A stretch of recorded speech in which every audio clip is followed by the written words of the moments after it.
ಬೀದರ್ ಜಿಲ್ಲೆಯ ಹುಮ್ನಬ ತಾಲೂಕಿನ ಸಿಂದನಕೇರ ಗ್ರಾಮ ಪಂಚಾಯತ್ನಲ್ಲಿ clerk cum data entry operator ಆಗಿದ್ದ ಸುಭಾಷ್ ಬುಲೇರ್ಕರ್ ಅವರು ಗ್ರಾಮ ಪಂಚಾಯತ್ ಪಿಡಿಒ ಅವರ ಮಾನಸಿಕ ಕಿರುಕುಳದಿಂದ ಸಾವನ್ನಪ್ಪಿದ್ದಾರೆಂದು ಆರೋಪಿಸಿ ಮೃತನ ಪತ್ನಿ ಜನಾಬಾಯಿ ಅವರು ಚಿಡುಗುಪ್ಪ ಪೊಲೀಸ್ ಠಾಣೆಯಲ್ಲಿ ಪ್ರಕರಣ ದಾಖಲಿಸಿದ್ದಾರೆ. ಸಾವನ್ನಪ್ಪಿದ ಸುಭಾಷ್ ಬುಲೇರ್ಕರ್ ಅವರು 15 ವರ್ಷಗಳಿಂದ ಸಿಂದನಕೇರ ಗ್ರಾಮ ಪಂಚಾಯತಿಯಲ್ಲಿ ಕೆಲಸ ಮಾಡುತ್ತಿದ್ದರು.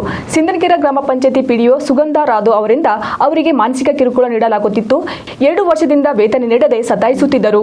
ಅವರ ಕಿರುಕುಳದಿಂದ ಏಪ್ರಿಲ್ 1ರಂದು ಅವರು ಸಾವನ್ನಪ್ಪಿದ್ದಾರೆ ಎಂದು ಮೃತನ ಮಡದಿ ದೂರನ್ನು ದಾಖಲಿಸಿದ್ದಾರೆ. ಈ ಘಟನೆ ಕುರಿತು ಚಿಡುಗುಪ್ಪ ಪೊಲೀಸ್ ಠಾಣೆಯಲ್ಲಿ ಪ್ರಕರಣ ದಾಖಲಾಗಿದೆ. ಬಾಯಿ ಬಂದಂಗೆ ಬೈತುಳಕಿ ಎಲ್ಲರೂ ಎದುರು ಬೈತಳು. ನನಗೆ ಇನ್ಕರ ಆಗಿ ಮಾತಾಡ್ಲತ್ತಾರ ಅಂತ ಹೇಳ್ತಿರೋರು ನಮ್ಮ ಮನೆಯವರು. BP ಹಾಕಿದ ಟಾರ್ಚರ್ನಿಂದ BP ಹೈ ಆಯ್ತು ಅವ್ರಿಗೆ. ನಾವು ಟೆನ್ಷನ್ ತೊಗೊಂಡು ಸಾಯೋದು ಕಾರಣ ಹಾಕಿನೇ ಪಿಡಿಒನೇ ಕಾರಣ. ನನ್ನ ಗಂಡಿಗೆ BP ಹೈ ಮಾಡಿ ಟೆನ್ಷನ್ ಕೊಟ್ಟಕಿನೇ ಸುಗಂಧ ಅದ ರೀ. ಸುಗಂಧದ ಆಕೆ ಸುಗಂಧ ಇದ್ದಿದ್ದಿಲ್ರಿ, ದುರ್ವಾಸನೆ ಇದ್ದಳು ಇವಳು.